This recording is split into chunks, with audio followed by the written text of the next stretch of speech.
영국 여왕 엘리자베스 2세의 장례식이 오는 19일 날 예정되어 있습니다. 여왕은 현재 웨스트민스터 궁전에 안치되어 있으며 일반인들의 조문 행렬이 끊이지 않는다고 합니다.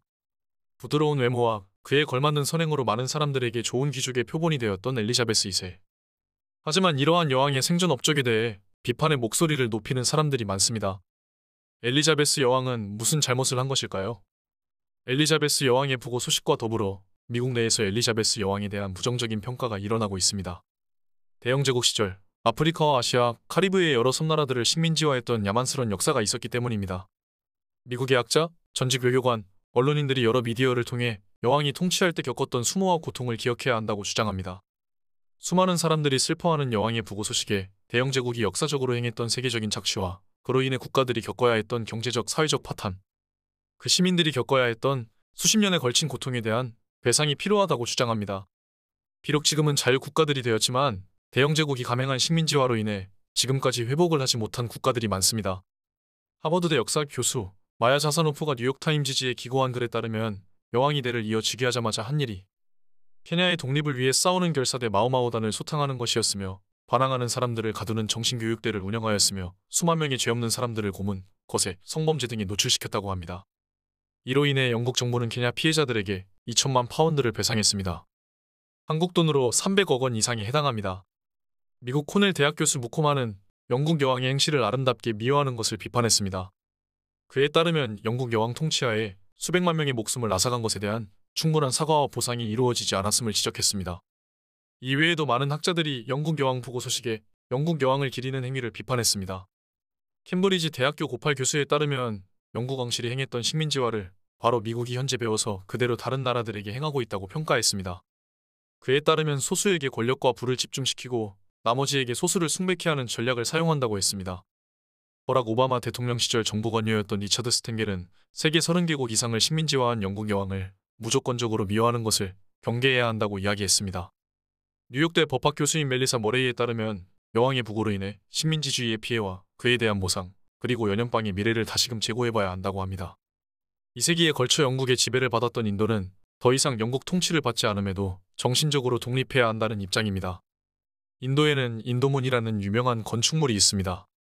1차 세계대전에 영국명으로 참전한 군인 8만 명 이상을 추모하기 위해 건설되었습니다. 이 인도문은 라즈웨이라는 길 위에 세워졌습니다. 라즈는 영국의 인도 통치를 뜻합니다. 이 길을 이제 의무라는 뜻의 카타베라고 개명했습니다. 새로운 인도만의 역사를 쓰기 위해서입니다. 우리나라가 일본이 지은 조선총독부를 허문 것과 비슷한 맥락입니다. 인도 수상 나렌다 모디가 카타베 도로 개명식에 참석하여 연설을 했습니다.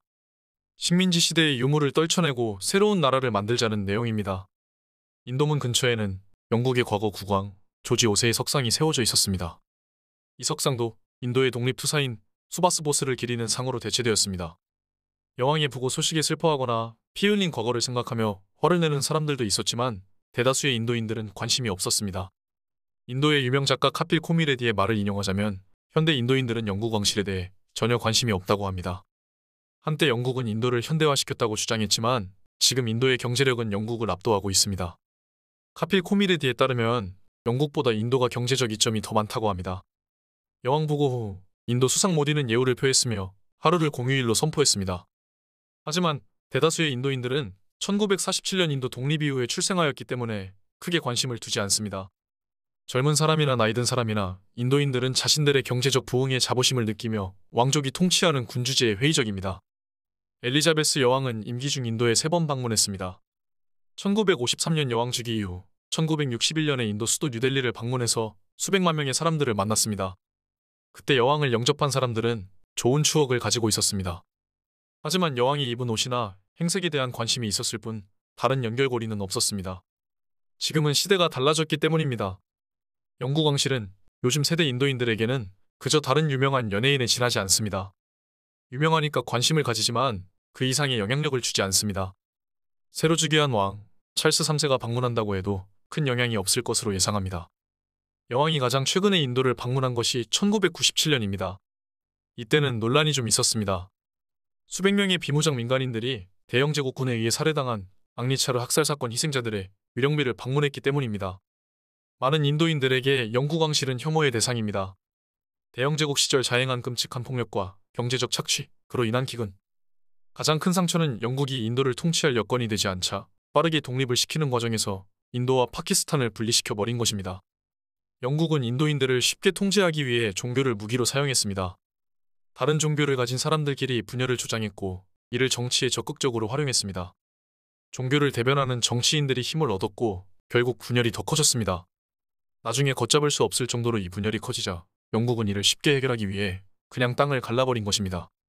이 피해에 대한 책임은 누가 졌을까요? 고스란히 인도 파키스탄 전쟁으로 이어졌습니다. 4차례에 걸친 전쟁으로 수만 명의 사람들이 사망했으며 아직도 갈등이 해소되지 않았습니다. 비극도 이런 비극이 있을까요? 소위 말하는 제3국들의 등골을 빼먹으며 성장한 대영 제국을 고깝게 보는 사람들이 있습니다. 왕비가 쓰던 왕관에는 106캐럿이나 되는 엄청난 크기의 다이아몬드가 박혀 있습니다. 이 다이아몬드는 인도에서 가져간 것입니다. 인도에서는 이 다이아몬드를 다시 반환하라는 소리도 나오고 있습니다. 인도는 대영 제국으로부터 독립한 이후 식민지 시대의 흔적을 없애려는 노력을 꾸준히 하고 있습니다. 대영 제국이 지은 도시의 이름을 개명하는 것도 그 작업의 일환입니다. 과거의 흔적을 전부 다 없애는 것은 미래 세대를 위한 교훈을 없애는 것이기에 적합하지 않다는 소리도 나오고 있습니다. 엘리자베스 여왕을 기리지 않는 사람들은 해외뿐만 아니라 영국 내에서도 굉장히 많습니다. 특히 아일랜드 사람들이 그렇습니다. 영국은 스코틀랜드, 웨일즈, 잉글랜드, 북아일랜드로 구성되어 있습니다. 남아일랜드는 영국이 아닌 독립국가입니다. 왜 아일랜드는 남북으로 나눠져 있을까요? 100만 명이 넘는 사람을 굶겨 죽인 아일랜드 대기근과 영국 본토와 다른 종교를 인정해주지 않는 배타성이 자리 잡고 있기 때문에 영국 본토의 재정적 지원을 받으면서 교화된 북부 아일랜드 사람들과 그렇지 않은 남아일랜드 공화국이 생겨난 것입니다. 영국령 북아일랜드에 싱크힐이라는 마을이 있습니다. 영국과 왕실의 우호적인 이 동네는 영국 국기를 걸어놨습니다. 거대한 벽에 엘리자베스 2세 여왕을 기리는 그림을 그려놨습니다. 많은 사람들이 조화와 존경과 사랑을 담은 편지를 이 담벼락 밑에 놓고 갔습니다. 이 중에는 퇴역 군인도 있었습니다. 여기서 1km도 떨어지지 않은 곳에는 아일랜드 공화국 군대가 독립을 위해 싸웠던 요새가 있었습니다. 북아일랜드 내에서도 아직도 아일랜드는 통일되어야 하고 독립되어야 한다고 믿는 사람들이 많습니다. 이 사람들은 영국 왕실을 따르지 않습니다. 이 사람들에게는 바비 센즈라는 인물이 마음속의 영원한 왕입니다. 바비 센즈는 아일랜드 공화국 군인으로 영국에 저항하다 감옥에서 단식 투쟁 중 사망했습니다. 영국 입장에서는 테러리스트인 셈입니다. 하지만 2012년 여왕이 아일랜드를 방문해서 전직 IRA 지휘관 출신인 마틴 기네스의 손을 잡으며 훈훈한 분위기를 만들었습니다. 하지만 그렇다고 해서 감정의 골이 완전히 아문 것은 아닙니다. 찰스 왕에 대해서는 그렇게 호의적이지 않은 것으로 보입니다. 찰스 왕은 화요일 북아일랜드를 방문하여 경직된 분위기를 풀어보려고 했습니다. 찰스 왕은 여왕이 역사가 갈라놓은 자들의 상처를 치유하기 위해 노력했다고 했습니다. 하지만 찰스가 여왕처럼 선한 영향력을 끼칠 수 있을지에 대해서는 의문입니다. 여왕은 수십 년에 걸쳐 여러 역경을 이겨내며 리더임을 증명했으나 찰스 왕은 그런 경험이 없기 때문입니다. 게릴라 전쟁을 통해 독립을 얻어낸 남아일랜드 공화국과 달리 영국령에 속하고자 한 북아일랜드. 한동안은 평화로웠으나 1969년 영국 본토와 종교가 달랐던 소수 아일랜드인들의 항의 집회를 군대를 동원한 무력으로 진압했습니다. 북아일랜드 박물관에 전시되어 있는 과거 뉴스 자료에 따르면 영국 군대는 4개월 동안만 머무르는 것으로 계획되었습니다. 하지만 갈등은 30년 넘게 이어졌으며 사망자 수만 3천이 넘습니다. 남북 따질 것 없이 아일랜드인들에게 영국 정부와 왕실은 탐탁치 못한 존재임은 확실합니다. IRA라고 불리는 아일랜드 공화국군과 사상을 같이 하는 정치인들이 북아일랜드 의회의 최다석을 보유하고 있습니다. 이들은 아직도 아일랜드는 통일되어야 하며 독립되어야 한다고 소망합니다. 북아일랜드 종교 분쟁 당시에 북아일랜드 시민들 사이에서도 분열이 일어났습니다. 자신이 믿는 종교와 사상이 다름으로 인해 갑자기 살해 협박을 받고 결국에는 자신이 비슷한 생각을 하는 사람들 옆으로 이사를 갈 수밖에 없었다고 합니다. 이로 인해 사람들 간의 분열은 한층 더 심화되었습니다. 왕족들도 피해를 입었습니다. IRA가 여왕의 친한 사촌인 루이스 마운트베튼경과 3명의 사람들을 폭탄 테러로 살해했습니다. 이러한 끝없는 폭력과 분쟁은 1998년 성금요일 평화협정으로 끝이 났습니다.